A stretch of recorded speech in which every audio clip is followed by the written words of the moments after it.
we look for is teachers that want to build strong relationships with their students. Sometimes you have to go ahead and win their hearts before you can win their brains, and so we look for students that have that ability. I say that I'm always looking for people who are highly skilled and caring. I think that when I say highly skilled, though, I'm looking for people who have already taken their praxis assessment, and that's well behind them. I am also looking for people who may have had an opportunity to do some work, whether paid work or volunteer work, in their area of expertise. Because we're a special education program, we look for probably a little bit more than what a traditional school district would look for. We need someone who's willing to work with really challenging behaviors. We look for people that have a lot of flexibility, not rigid in their approach in working. People that have a lot of experience with assessment, because our kids have a variety of different learning disabilities and issues around academic learning. We look for people that have experience with really developing relationships with kids and with other staff members. We work as a team. So building those relationships with adults and being able to express themselves well, have a sense of who they are, and being grounded and willing to take on a challenge. Bring lots of resumes with references, and make sure that everybody gets them, because resumes don't do any good in your desk drawer. So get rid of all your resumes and bring 100. Don't bring 20. Bring lots. Just to be very professional. Appearance is very important.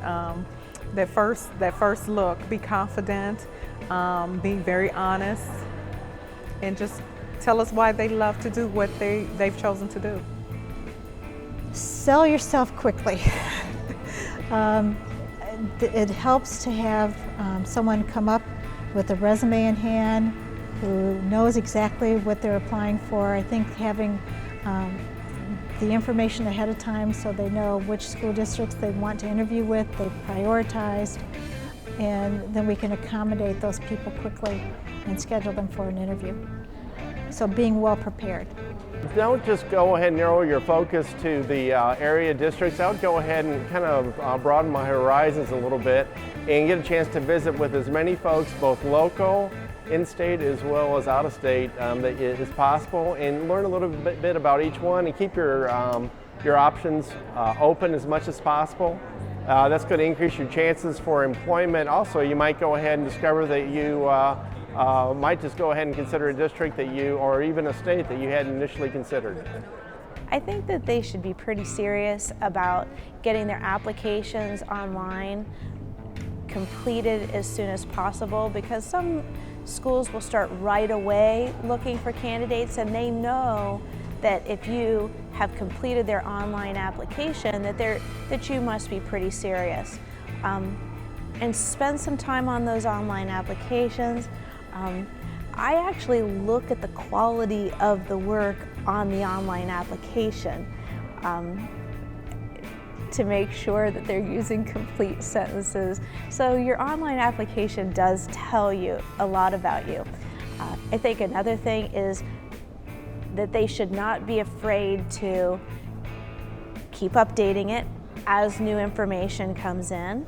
I also remind people that on the reference section of an online application, they should check back to make sure that if a reference has gone on sabbatical or they've taken the summer to go out of state, maybe you need to give either a different reference or you need to update that information, that contact information. So, and don't be afraid to send a resume. Again, if you have an updated resume you would like to include. You know who you're interviewing with is a big one. When you just come up to the table and want to know what everybody does, and we have a special ed candidate waiting to talk with us, it'd be nice to get to the people who really want to interview with us first. And if they have a chance to do some homework ahead of time. I had a candidate come up today and said, "Oh, I've heard so much about your program, and I really wanted to have a chance to talk to you." And that made a big difference.